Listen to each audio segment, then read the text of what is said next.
dowladaha badankoodu waxay sameeyaan sanadku markuu bilowga yahay waxay ku beegaan sharciyaasha cusub ee rabaan inuu hirgalo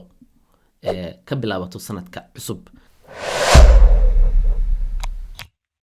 Soomaaliya waxay hirgeli doontaa sida madaxweynaha shaaciyay sanadkan ayna ansixin doonaan insha Allah ID card. ID card muhiim wuxuu ugu yahay dowladda Soomaaliya si tirakoob u sameeyso qof kasta Soomaali aqoonsi u helo sidoo kalena doorasho qof iyo cod ah loo galo.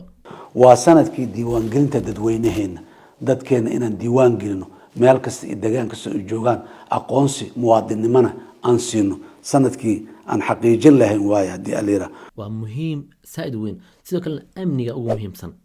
qof kasta Soomaali haduu haysto aqoonsi ID card haysto qofka dambiga geysanayo qofka loo geysanayo kulli aqoonsigooda waa la helaa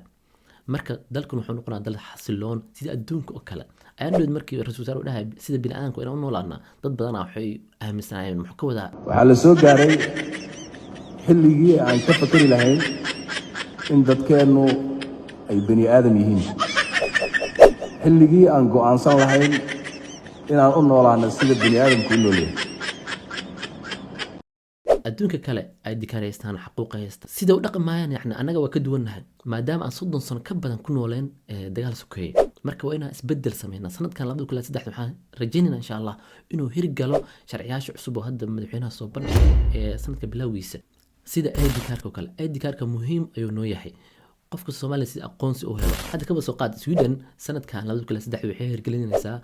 sharci ah in bisad kasta ay hesho ID card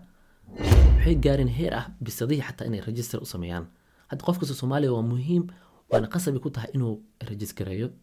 bisadiisa ama yurtiisa hadday dhalatay 2008 kadib hadday dhalato waa inuu registereeyaa ID u sameeyaa